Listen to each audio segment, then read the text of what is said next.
আমি একটু প্রাচীন শিক্ষা সম্পর্কে কথা বলছি। দৈত্যকুল আর দেবকুল, দুটো কুলে দু রকমের শিক্ষা হতো। দৈত্যকুলের শিক্ষা ছিল 3টে প্রধান, আর দেবকুলের শিক্ষা ছিল 4টে প্রধান।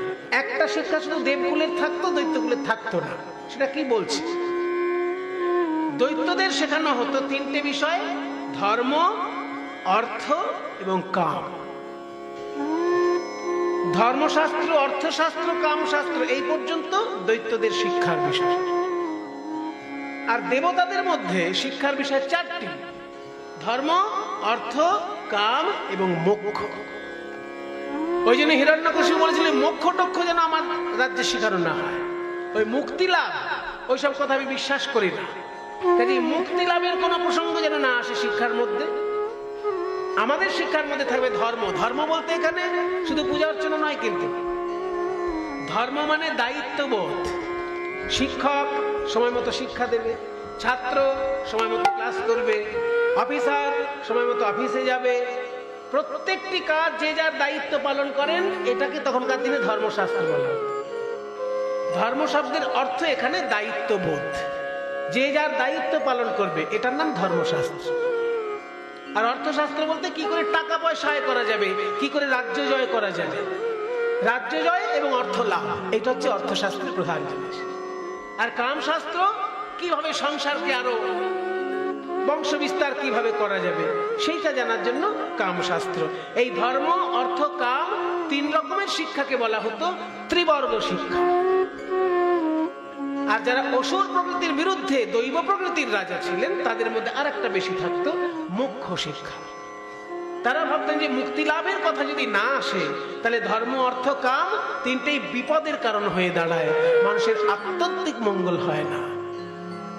মানুষের সর্বাঙ্গীন মঙ্গল যদি হতে হয়, তাহলে ধর্ম, অর্থ, কামের সঙ্গে মোক্ষ জ্ঞানটাও থাকা দরকার। কিন্তু হিরণ্যকশিপু বলেছেন, আমার রাজ্যে ওইসব মোক্ষ টক্ষ চলবে না, মুক্তি লাভের কোনো গল্প নেই। ধর্মশাস্ত্র পড়বে মানে দায়িত্ব পালন করার শিক্ষা নেবে, অর্থশাস্ত্র নেবে মানে রাজ্য জয় করার জন্য অর্থ উপার্জন, কিভাবে কর নির্ধারণ করবে, এগুলো শিখবে। আর কামশাস্ত্র, কিভাবে বংশবৃদ্ধি করা যায়, সেই শাস্ত্রটা যেন শেখে। কিন্তু এই ছেলে তো প্রথম থেকেই হরিনাম করছে, একে কি শেখানো যায়? তবু শুক্রাচার্যের ছেলে ষণ্ড এবং অমর্ক যতটা পারল ধর্ম, অর্থ, কাম ত্রিবর্গ শিক্ষা প্রহ্লাদকে দিল।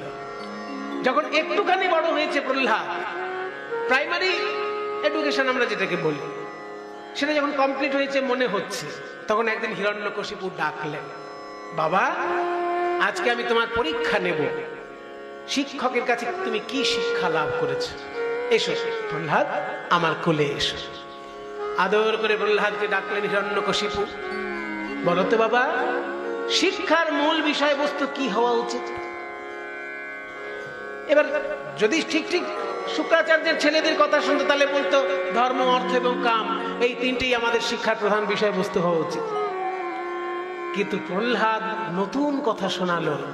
এই প্রথম প্রহ্লাদের মুখ থেকে বেরোলো হিরণ্যকশিপুর সামনে যে শিক্ষার মূল বিষয় কি হওয়া উচিত।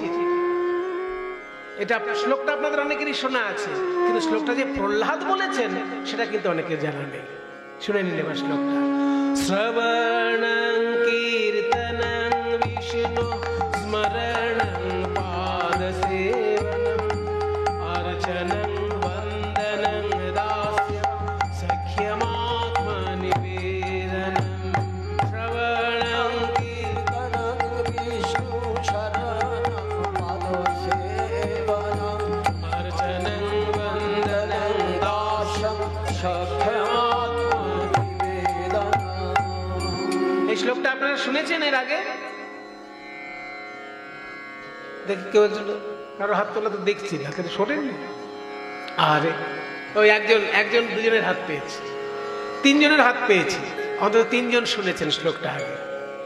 এই শ্লোকটাকে বলা হয় নববিধা ভক্তির শ্লোক। মানে ভক্তি যে 9 প্রকারের, সেগুলো কি কি এই একটা শ্লোকের মধ্যে বলা হয়ে গেছে। ভগবানকে ভালোবাসতে গেলে 9টি পথ অবলম্বন করে ভালোবাসা যায়। কেউ শুধু একটাতেই অবলম্বন করতে পারে, কেউ একসঙ্গে 9টাও অবলম্বন করতে পারে।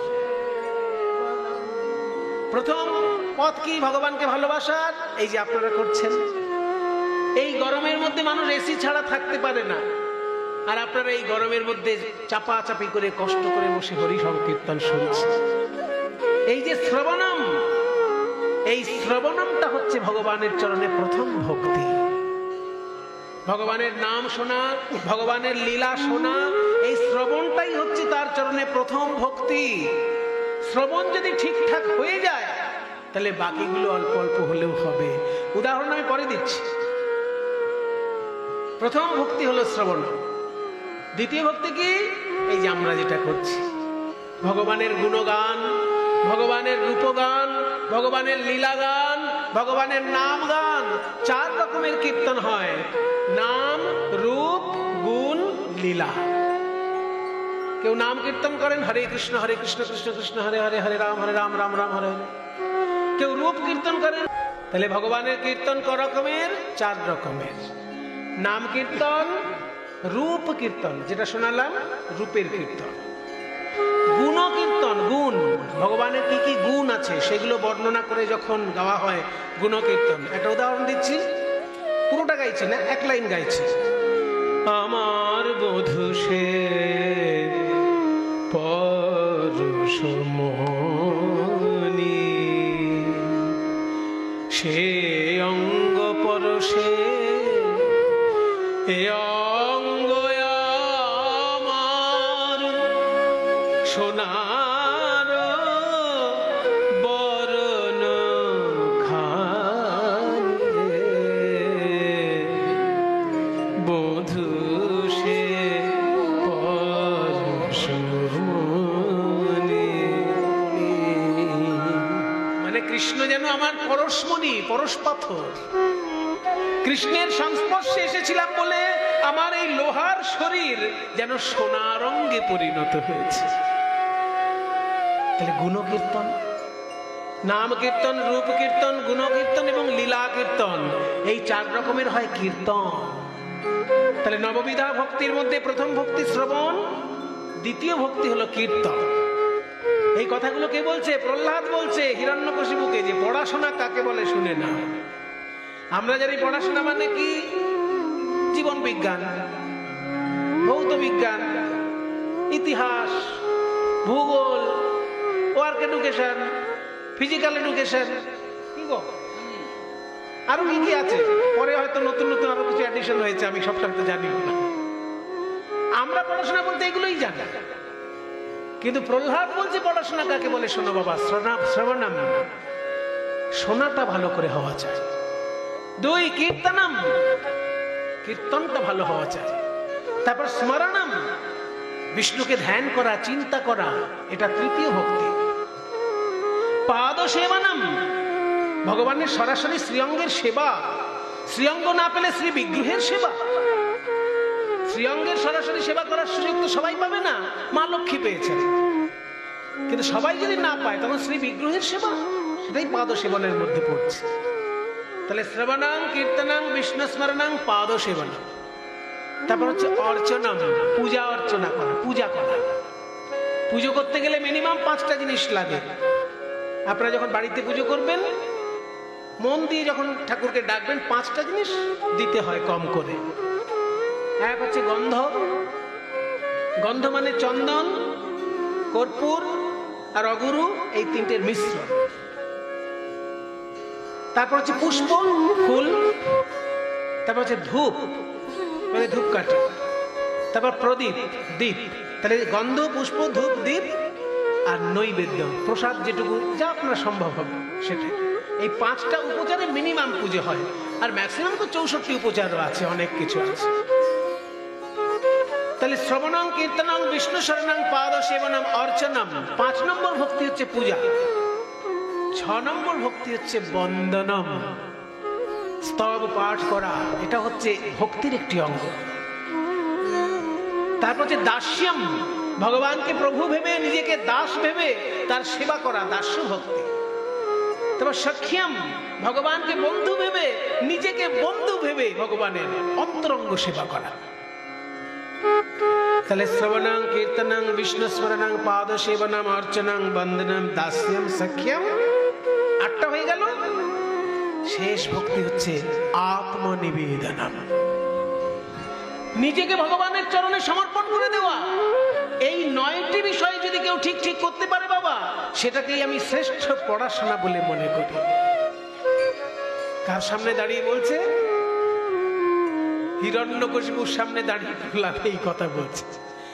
বললো না যে জীবন বিজ্ঞান, ভৌত বিজ্ঞান, ইতিহাস, ভূগোল এগুলো আমার কাছে শ্রেষ্ঠ। ওগুলোও পড়াশোনা বটে, কিন্তু আমার কাছে ওগুলো শ্রেষ্ঠ বলে মনে হয়নি। আমার কাছে মনে হয়েছে শ্রবণং কীর্তনং বিষ্ণু শরণং পাদ সেবনম অর্চনং বন্দনম দাস্যম সখ্যম আত্মনিবেদনম।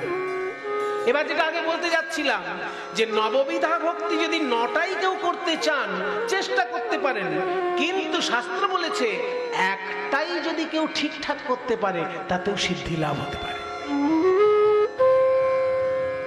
মনে করুন আপনার শোনা কীর্তন গান শোনাটাই যদি আপনার জীবনের সংকল্প হয়, তাহলে এমন ভাবে শুনবেন যে আপনার ধারে পাশে যেন আর দ্বিতীয় কেউ না থাকে, আপনি সিদ্ধি লাভ করে যাবেন। আমার কীর্তনের একজন গুরু ছিলেন ডক্টর মৃগাঙ্কশেখর চক্রবর্তী। উনি রবীন্দ্রভারতী বিশ্ববিদ্যালয়ের শ্রীখোলের অধ্যাপক ছিলেন। হ্যাঁ, উনি খোল বাজনার উপর একটা বই লিখেছেন, তাল তত্ত্বের ক্রমবিকাশ। আর কীর্তন গানের উপর একটা বিখ্যাত বই লিখেছেন, বাংলার কীর্তন গান। ওনার বই পড়ে যখন আমি ওনার সঙ্গে সম্পর্ক যুক্ত হই, ওনার বাজনার মধ্যে এত মিষ্টতা ছিল, মানে ক বললে কই শোনা যাবে, খ বললে খই শোনা যাবে, গ বললে গয় শোনা যাবে, ঘ বললে ঘয় শোনা যাবে শ্রীখোলের বাজনা। তা আমি বললাম, আপনার হাতে এত মিষ্টি আওয়াজটা কি করে হচ্ছে? উনি একটাই উত্তর দিয়েছিলেন, খুব সুন্দর। এগুলো বলি কেন, এই এক্সপেরিয়েন্স গুলো সবার লাগে, কাজে লাগে। উনি বলেছিলেন, বামুন হয়ে যখন চামড়ায় হাত দিয়েছি, আমি এর একদম শেষ দেখে ছাড়বো, এটা ছিল আমার সংকল্প। কত বড় কথা বলুন তো। মৃগাঙ্কশেখর চক্রবর্তী। তা আমি খোল বাজনা যখন শিখেছি, ব্রাহ্মণ হয়ে যখন চামড়ায় একবার হাত দিয়েছি, আমি একদম তার শেষ দেখে ছাড়ব, এই ছিল আমার সংকল্প। তাই অনেক গুরুর সান্নিধ্যে গিয়ে আমি বাজনাটাকে সুন্দর করে শিখতে পেরেছি। ওই জন্য বললাম যে নববিধা ভক্তির মধ্যে যদি একটাও আপনি ঠিকঠাক করতে পারেন, অতি সিদ্ধি লাভ হয়ে যাবে। প্রমাণ আছে, প্রমাণ ছাড়া কথা বলবো না। এবার প্রমাণটা দিচ্ছি। শ্রী বিষ্ণু শ্রবণে পরীক্ষিত ভবৎ বৈয়াসকিঃ কীর্তনে প্রহ্লাদ শ্রবণে তদঙ্ঘ্রি ভজনে লক্ষ্মী পৃথু পূজনে সর্বস্বাত্মনিবেদনে বলিরভূত কৃষ্ণাপ্তিরেষাং পরম। বলছে শ্রী বিষ্ণু শ্রবণে পরীক্ষিত ভবৎ। শুধু শ্রবণ করে সিদ্ধি লাভ যদি কেউ করে থাকে বিশ্ব ব্রহ্মাণ্ডে, তার নাম হচ্ছে রাজা পরীক্ষিত। 7 দিন ধরে ভাগবত শুনবেন বলে বসেছেন, খাওয়া বন্ধ, বাথরুম যাওয়া বন্ধ, সমস্ত কিছুর উপর নিয়ন্ত্রণ শরীরে তার। 7 দিন একটানা বসে হরিকথা শ্রবণ করেছেন, শেষ দিন দেহত্যাগ করেছেন। আর কে পারবে, কে পারবে সংকল্প করতে? খাওয়া ঘুম সব বন্ধ করে দিয়ে বসেছেন 7 দিনের জন্য। ভাগবত সম্পূর্ণ হলো, তারপরে ওই যে মুনিপুত্রের অভিশাপ, হ্যাঁ, যে তক্ষক দংশনে মৃত্যু হবে। এবার তার উপর তো আর জমের কাজ হবে না। সে যদি মনে করে আমি মরবো না, তাহলে মরবে না। সেই জন্য হলো কি, তক্ষক কিছুতেই মারতে পারছে না। যখন 7 দিন ভাগবত শোনার পর একটা ফল খেতে বসেছে, সেই ফলের মধ্যে একটা ছোট্ট পোকা দেখা যাচ্ছে। হ্যাঁ গো, রাজাকে যখন ফল দেওয়া হবে তার মধ্যে পোকা থাকতে পারে? রাজাকে কিছু, আমাকে কোনো খাবার দিলে হয়তো পোকা টোকা থাকতে পারে, কিন্তু প্রধানমন্ত্রী যদি এখানে এসে তার খাবারে কোনো পোকা থাকবে? হ্যাঁ, তাহলে রাজার খাবারে পোকা এলো কোত্থেকে? আসলে ওই পোকাটাই ছিল তক্ষক। তখন রাজা পরীক্ষিত নিজেই বললেন যে যেহেতু আমি অপরাধ করেছি, একজন ঋষিপুত্রের কাছে। সেই জন্য এই ফলের মধ্যে যে ছোট পোকা, ওটাই আমাকে তক্ষক হয়ে দংশন করুক। নিজে বললেন।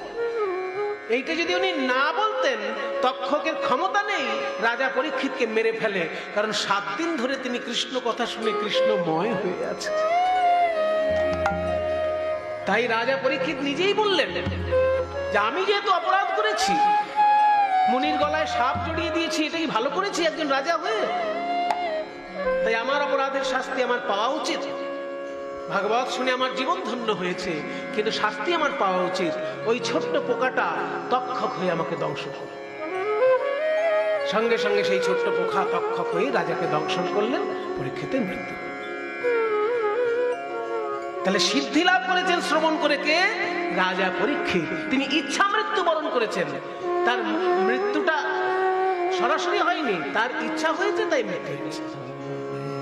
তাহলে শ্রী বিষ্ণু শ্রবণে পরীক্ষিত ভবৎ, শ্রবণে সিদ্ধি লাভ করলো রাজা পরীক্ষিত। কীর্তনে কে? বৈয়াসকি কীর্তনে। বৈয়াসকি মানে একদম প্রথমে বলেছিলাম ব্যাসদেবের পুত্র সুখদেব। সুখদেব হচ্ছেন কীর্তনে সর্বশ্রেষ্ঠ। যে যেখানেই কীর্তন গান করুক না কেন, যে যত বড়ই শ্রেষ্ঠ হোক, সুখদেব গোস্বামীর উপরে কাউকে উঠতে হবে না। তার কারণ তিনি মায়ের গর্ভে থেকে কীর্তন শিক্ষা করেছেন। যেটা শোনা যায় শাস্ত্রে, বিশ্বাস করবেন কি না করবেন আপনার ব্যাপার, ব্যক্তিগত ব্যাপার হতেই পারে। শোনা যায় যে 16 বছর তিনি মাতৃগর্ভে ছিলেন এবং 16টা বছর তিনি বেদব্যাসের কাছে ভাগবত শুনে শুনে মুখস্থ করে ফেলেছেন মাতৃগর্ভে থেকে। তাহলে তিনি যখন কীর্তন করবেন, সেই কীর্তনটা কি কোনো সাধারণ কীর্তনের সঙ্গে এক হবে? তাই কীর্তনে সিদ্ধি লাভ করেছেন সুখদেব গোস্বামী।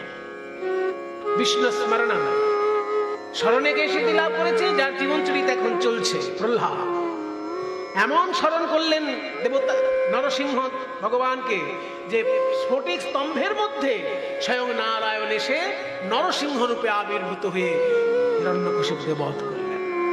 তাই স্মরণে সিদ্ধি লাভ করেছেন প্রহ্লাদ। শ্রবণং কীর্তনং বিষ্ণু স্মরণম প্রহ্লাদ স্মরণে। তারপর কি আছে? শ্রবণং কীর্তনং বিষ্ণু স্মরণম, তারপর পাদ সেবনম মানে চরণ সেবা। শ্রী বিষ্ণুর চরণ সেবায় সিদ্ধি লাভ করেছে কে? না এখনো যার চরণ সেবা শেষ হয়নি। ছবিতে দেখবেন নারায়ণ শুয়ে আছেন সাপের বিছানা করে, আর একজন তার পদসেবা করেই চলেছে। তার নাম কি? এসো মা লক্ষ্মী বসো ঘরে। প্রতি বৃহস্পতিবার আমরা যাকে পুজো করি 2 পয়সা ঘরে আসার জন্য, সেই মা লক্ষ্মী দিন রাত শ্রী বিষ্ণুর চরণ সেবা করছেন। এখনো তার সেবা শেষ হয়নি। সিদ্ধি লাভ করে গেছেন, তবু সেবা শেষ হয়নি। এটা মহতের আচরণ যে তারা সিদ্ধি লাভ করলেও সাধনা বন্ধ করে না। একজন আছে চাকরি পেল পড়াশোনা করে, যেই চাকরি পেল অমনি পড়াশোনার সঙ্গে সম্পর্ক বন্ধ। দেখা যায় ম্যাক্সিমাম ক্ষেত্রে এটা হয়ে যায় যে কঠিন পড়াশোনা করে চাকরি পেয়ে গেল, আর যেই একবার চাকরি পেল পড়াশোনার সঙ্গে চিরকালের শত্রুতা তৈরি হয়ে গেল। এটা কিন্তু ভালো শিক্ষকের লক্ষণ নয়। এটা ভালো শিক্ষকের লক্ষণ নয়। সিদ্ধি লাভ করার পরেও যে সাধনা চালিয়ে যায়, সেই হচ্ছে সত্যিকারের সিদ্ধ সাধক। মা শারদাকে একবার জিজ্ঞাসা করেছিল সবাই যে আপনি তো ভগবানের স্ত্রী, আপনি কেন জপ করেন? লোকে জপ করে ভগবানকে পাওয়ার জন্য, আপনি তো স্বয়ং ভগবান। সবাই রামকৃষ্ণদেবকে ভগবান বলে মনে করে। তাহলে ভগবানের স্ত্রী যদি আপনি হন, তাহলে আপনি কেন জপ করেন? আপনি তো পেয়ে গেছেন না। তখন মা বলেছিলেন যে সব কাজ নিজের জন্য করা হয় না, ভক্তদের জন্য আমি পারি এই সাধনা। যারা যারা আমার কাছে আশ্রয় নিয়েছে তারা সবাই তো সাধনা করতে পারবে না, তাই তাদের হয়ে আমি সাধনা করছি। যদিও আমি সিদ্ধি লাভ করেছি, ভগবানকে আমি আপন রূপে পেয়েছি, তবু সাধনা আমি বন্ধ করতে পারবো না, কারণ এটা জনগণের জন্য করছি। তাই সাধকের সাধনা কখনো থেমে থাকে না। ওই জন্য মা লক্ষ্মী সিদ্ধি লাভ করেছেন পদসেবায়, কিন্তু এখনো তার পদসেবা একইভাবে চলছে। ছবিতে দেখবেন মা লক্ষ্মী পদসেবা করছে। তাহলে শ্রবণং কীর্তনং বিষ্ণু শরণং পাদ সেবনং অর্চনং, পুজো অর্চনা, পুজোতে সিদ্ধি লাভ করেছে কে? পৃথু পূজনে, পৃথু রাজা এত সুন্দর পূজা করেছিলেন যে তার পূজা সারা জীবনের জন্য বিখ্যাত হয়ে আছে। শ্রবণং কীর্তনং বিষ্ণু শরণং পাদ সেবনং অর্চনং বন্দনম। তারপর দাস্যম, কপিপতির দাস্যে, কপিপতি মানে হনুমান, বীর হনুমান এমন দাস্য ভক্তি করেছেন যে তার মতো দাস্য ভক্তি পৃথিবীতে আর কেউ পারবে না। ওই জন্য হনুমান হচ্ছেন দাস্য ভক্তির সর্বশ্রেষ্ঠ আদর্শ পুরুষ। দাস্য ভক্তিতে সিদ্ধি লাভ করেছেন হনুমান। তারপর সখ্য, ভগবানের সঙ্গে বন্ধুত্ব যদি একটা ভক্তি হয় সেটাই সিদ্ধি লাভ করেছে কে? না, অর্জুন। সখ্যে অর্জুন, দাস্যে তো সখ্যের জন্য, বন্ধুত্বে অর্জুন সিদ্ধি লাভ করেছে। আর বাকি থাকলো আত্মনিবেদন, এটাই সিদ্ধি লাভ করেছে কে? আত্মনিবেদনের সিদ্ধি লাভ করেছেন এই প্রহ্লাদেরই বংশধর বলি মহারাজ। যখন বামন রূপে ভগবান এসেছিলেন তার কাছে, বলেছিলেন 3 পা জায়গা দাও, 3 পা, 1 পা 2 পা 3 পা, এই ত্রিপাদ ভূমি আমি চাই। একটা মানুষের পায়ের মাপ কতটা হবে? 7 ইঞ্চি, 8 ইঞ্চি, খুব বড় পা হলে 10-12 ইঞ্চি। কিন্তু ভগবান এসেছেন তো বামন রূপে, তার পা তো 4 ইঞ্চি হবে। তিনি তো বড় মানুষ হয়ে আসেননি, বামন রূপে এসেছেন পেটে। তাই তার যদি 4 ইঞ্চি করে এক একটা পা হয়, তাহলে 1 ফুটের বেশি জায়গা না, 3 পা জায়গা, 1 স্কয়ার ফুট। তাহলে ভগবান বলছেন আমাকে 3 পা জায়গা দাও, আর বলি মনে করছে 1 স্কয়ার ফুট জায়গা নেই, কারণ 4 ইঞ্চি করে তো পা, ছোট ছোট পা। বলে আমি দিয়ে দেবো। দিয়ে দেবো না, গঙ্গা জল ছুঁয়ে বলো যে যা চাইবো তাই দেবে তুমি। আচ্ছা, গঙ্গা জল ছুঁয়ে বলছি আপনি 3 পা জায়গা চাইছেন, 3 পা জায়গা দিয়ে দেবো, দেবো দেবো দেবো। তাহলে বলো একটা পায়ে জলে ছিটে দাও, বলো 1 পাদ ভূমি দান করলাম। যেই না 1 পাদ ভূমি দান করলাম বলেছে, অমনি পাটা আস্তে আস্তে বড় হতে লেগেছে। 4 ইঞ্চি থেকে 8 ইঞ্চি, 8 ইঞ্চি থেকে 12 ইঞ্চি, 1 ফুট 2 ফুট 1000 ফুট লক্ষ ফুট। পা বড় হতে হতে পুরো গোটা পৃথিবীটাকে ঢেকে দিল একটা পা। আমি 3 পা চেয়েছি, আরো 2 পা বাকি আছে, 1 পায়ে পৃথিবী আমার হয়ে গেল। তখন বলি বলল যে স্বর্গটাও আমি জয় করেছি, স্বর্গের সিংহাসনে ইন্দ্র নেই, আমার পতাকা চলছে ওখানে, আমি জয় করেছি স্বর্গ, ওটাও আপনাকে দিলাম। তখন 1 পা চলে গেল স্বর্গে। 1 পা দিয়ে পৃথিবী নেওয়া হলো, 1 পা দিয়ে স্বর্গ নেওয়া হলো। বলে আরো যে একটা পা বাকি আছে, এই তৃতীয় চরণটা কোথায় রাখবো? তখন বলি বললেন আমি নিজে চলে যাচ্ছি পাতালে, আপনার তৃতীয় চরণ আপনি আমার মাথার উপর রাখুন। তাই বলি চলে গেল পাতালে, আর তার মাথার উপরে রাখলেন ভগবান তৃতীয় চরণ। এইরকম আত্মসমর্পণ বিশ্ব ব্রহ্মাণ্ডে আর কেউ পারবে? ওই জন্যই বলা হলো নববিধা ভক্তির শেষ ভক্তি আত্মসমর্পণ, তাতে সিদ্ধি লাভ করেছেন বলি। সর্বস্বাত্মনিবেদনে বলিরভূত কৃষ্ণাপ্তিরেষাং পরম। এদের সকলের কৃষ্ণ প্রাপ্তি হচ্ছে শ্রেষ্ঠ প্রাপ্তি। তাই প্রহ্লাদকে যখনই বলেছে তুমি পড়াশোনা কি শিখেছো, প্রহ্লাদ বলছেন নববিধা ভক্তি। শ্রবণং কীর্তনং বিষ্ণু স্মরণং পাদ সেবনং অর্চনং বন্দনং দাস্যং সখ্যমাত্মা নিবেদনম। এরপরেই প্রহ্লাদ বলছেন ইতি পুংসার্পিত বিষ্ণু ভক্তি নবলক্ষণা ক্রিয়তে ভগবতি যথা তন্মন্যেতি তমুত্তমম। ইতি মানে এই যে নববিধা ভক্তির কথা বললাম, ইতি এইটা, পুংসা মানুষের দ্বারা, ইতি পুংসার্পিত বিষ্ণু।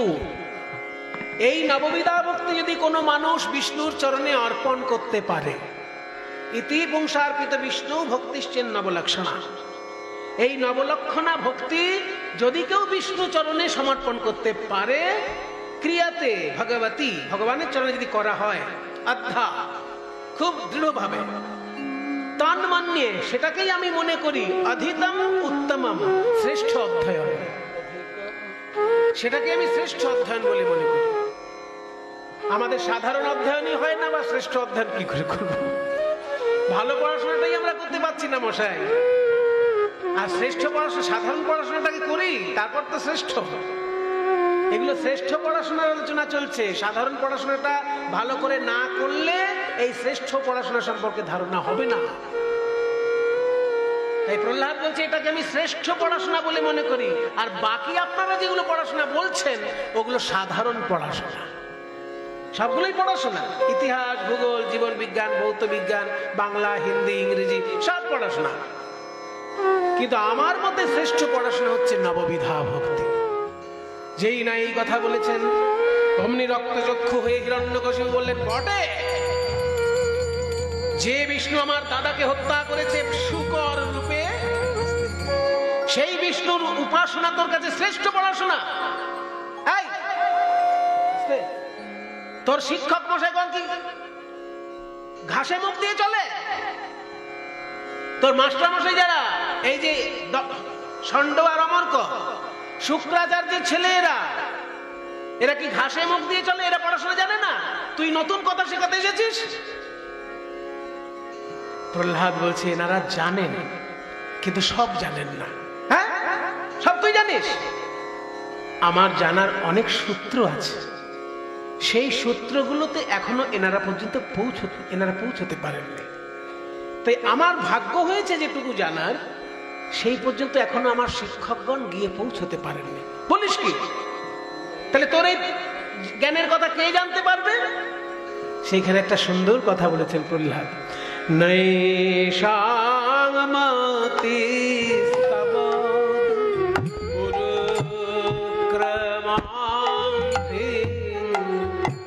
স্পৃশতি অনর্থাপগমো যদর্থ নৈষাংমতিস্তব। প্রহ্লাদ বলছে নৈষাংমতিস্তাবদুরুক্রমাং স্পৃশত্যনর্থাপগমো যদর্থ মহীয়সাংপাদরজোভিষেকং নিষ্কিঞ্চনানাং ন বৃণীত যাবৎ। বলছে সবকিছু কাজের একটা শর্ত আছে বাবা। আমি যদি এখন মিলিটারিদেরকে গিয়ে বলি যে আমি পাকিস্তান বর্ডারে একটু যুদ্ধ করতে চাই, আমাকে ভর্তি নেবে? বলুন তো, ভর্তি নেবে? তখন তারা কি বলবে? আরে মশাই, আপনি 10খানা ইট পিঠে বেঁধে আগে 10 কিলোমিটার দৌড়ে আসুন। যদি 10টা ইট পিঠে বেঁধে 10 কিলোমিটার দৌড়ে আসতে পারেন, তবে জানবো আমাদের কাজে আপনার খানিকটা হলেও যোগ্যতা আছে। আর তারা নেচে নেচে গান করবে, আর ওদিকে হলো পাকিস্তানের বর্ডারে গিয়ে যুদ্ধ। যোগ্যতা চাই, যে কোনো কাজের একটা নিজস্ব যোগ্যতা আছে। আমার কাছে যদি কেউ হঠাৎ এসে বলে একটু কীর্তন শিখিয়ে দিন তো, আমার কীর্তন শিখতে খুব ভালো লাগে, তাহলে কীর্তন শিখিয়ে দিন। আমি তাকে বলবো, হ্যাঁ ভাই এক্ষুনি দিচ্ছি শিখিয়ে। সে যদি জিন্সের প্যান্ট পরে থাকে আর একটা কালো চশমা চোখে থাকে আর একটা টি শার্ট পরে থাকে, আমি তাকে বলবো কীর্তন শিখিয়ে দেবো এক্ষুনি? বলে আগে ধুতি পরা শেখো। কীর্তন শেখার আগে ধুতিটা পরা শেখো, কারণ কীর্তন গাইতে গিয়ে যখন নাচবে ধুতিটা যদি খুলে যায় তখন তোমার সর্বনাশে কাণ্ড হবে। আগে ধুতি পরা শেখো ভাই, তারপর কীর্তন শিখো। যে কোনো কাজের একটা শর্তাবলী আছে। তেমনি উচ্চমানের শিক্ষা যে ভক্তি যোগ, এটা শিখতে গেলে প্রথম শর্ত হচ্ছে বৈষ্ণব ভক্তের চরণ ধুলিতে স্নান করা শিখতে হয়। এটা যতক্ষণ না শিখতে পাচ্ছে, সে আমার মাস্টার মশাই হলেও সে ভক্তি পাবে না। প্রহ্লাদ বলছে খুব দামি কথা, নৈষাংমতিস্তাবদুরুক্রমাং স্পৃশতি। আমার এই শিক্ষকগণের মাথা ঈশ্বর বিষ্ণুর চরণে ততদিন পর্যন্ত স্পর্শ করবে না, যাবৎ, যতদিন না মহীয়সাং পাদরজোভিষেকম বৃণীতম, মহতের চরণ ধুলিতে যতক্ষণ না অভিষিক্ত হচ্ছে। সোজা বাংলায়, বড় বড় ভক্তের পদধূলিতে যতক্ষণ না স্নান করছে ততক্ষণ ভগবানের চরণে মাথা যাবে না। এবার বড় ভক্ত বোঝা যাবে কি করে? মোটা মালা পরলে, মোটা তিলক পরলেই সে বড় ভক্ত? সে তো ঠকবাজি হতে পারে। বড় ভক্ত চেনার উপায় হচ্ছে নিষ্কিঞ্চনা, যে তাদের ভিতর পূর্ণরূপে ত্যাগ এসেছে কিনা। সে যদি পূর্ণরূপে ত্যাগী হয়, কিছু কিছু লোক আছে ভেতরে ত্যাগী কিন্তু বাইরে ভোগী সেজে থাকে, তাকে আপনি চিনতে পারবেন না। যেমন পুণ্ডরীক বিদ্যানিধি ছিলেন নবদ্বীপে, মহাপ্রভু যাকে বাবা বলে ডাকতেন, মহাপ্রভু তাকে বাবা বলে ডাকতেন। চট্টগ্রামের জমিদার ছিলেন তিনি, পুণ্ডরীক বিদ্যানিধি। সারাক্ষণ আয়েসে থাকতেন, এই রূপোর বড় বড় বাটিতে পানের পিক ফেলছে, এই দামি জামা কাপড়, দামি বালিশ, দামি চন্দন কাঠের খাট, হ্যাঁ, দারুণ দামি দামি সব জিনিস পরে বসে আছে। এবার মহাপ্রভুকে গদাধর বলেছিল যে আমাকে দীক্ষার ব্যবস্থা করে দাও। মহাপ্রভু বললেন ওনার কাছে গিয়ে দীক্ষা নাও, উনি মাধবেন্দ্রপুরের শিষ্য, খুব বড় মাপের বৈষ্ণব, ওনার কাছে দীক্ষা নাও। এবার গদাধর যখন দীক্ষা নিতে গেছে ওই পুণ্ডরীক বিদ্যানিধির কাছে, দেখে যে রূপোর বাটিতে পানের পিক ফেলছে আর চন্দন কাঠের খাটে আয়েশ করে শুয়ে আছে। এই দেখে গদাধর চলে এলো গৌরীর কাছে, বলে আমি দীক্ষা নিতে চাইলাম, তুমি একজন বৈষ্ণব না দিয়ে এক ভোগী লোকের কাছে পাঠালে আমাকে। ও তো চন্দন কাঠের বিছানায় আয়েশ করছে, রূপোর বাটিতে পানের পিক ফেলছে। তখন বলছে ও তুমি ওকে চিনতে পারো না। হ্যাঁ সঞ্জয়, তুমি একবার যাও তো গদাধরের সঙ্গে। এবার সঞ্জয়কে যে গদাধরের সঙ্গে পাঠিয়েছে পুণ্ডরীক বিদ্যানিধির কাছে। পুণ্ডরীক বিদ্যা কি, হে সঞ্জয় এসো এসো এসো। বলে আমার একটা শ্লোক একটু গন্ডগোল হয়ে গেছে, একটু মনে করিয়ে দেবেন। কোনটা? ওই যে অহোবকিয়ং স্তনকালকূটম জিঘাংসয়াপ্যায়ধ্বসাপে লেভের গতিং ধাত্র্যুচিতাং ততোন্যম কংবা দয়ালুং শরণং ব্রজেম। বক রাক্ষসের বোন পুতনা রাক্ষসী, যাকে দুগ্ধ পান করাতে এসে কৃষ্ণকে মারার জন্য দুগ্ধ পান করাতে চাইল, শত্রুরূপে কৃষ্ণকে মারার জন্য দুগ্ধ পান করাতে চাইল, কিন্তু মৃত্যুর পরে সে কৃষ্ণের মায়ের স্থান পেয়ে গেল। গোলকে গিয়ে দেখা গেল যশোদার পাশে একটা সিংহাসন রয়েছে, কে বসবে না পুতনা এসে বসবে। কেন?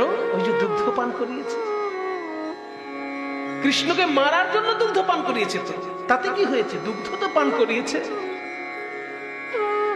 ওই যে মারার জন্য হলেও দুগ্ধ পান করিয়েছে বলে তার মধ্যে বিন্দু মাত্র মাতৃত্ব ছিল, ওই মাতৃত্বের জন্য মায়ের পদ পেয়ে গেল গোলক ধামে পুতনা। এত করুণাময় কৃষ্ণ ভগবান ছাড়া আর কোন ভগবানের আমি শরণাপন্ন?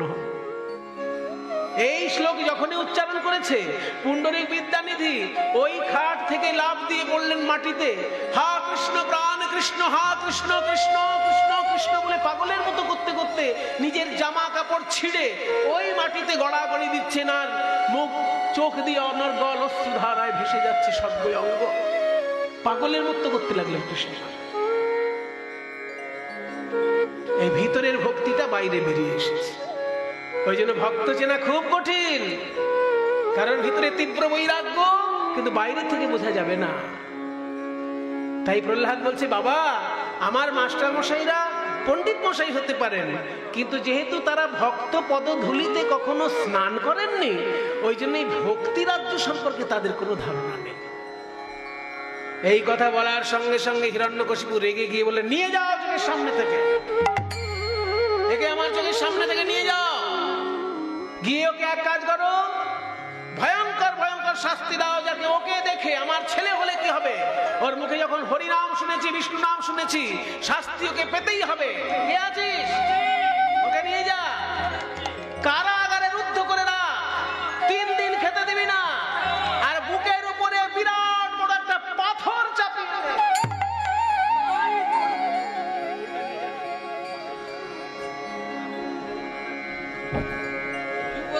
এই পাথরটা নে, পাথরটা নিয়ে গিয়ে ওর বুকের উপর চাপা। হ্যাঁ,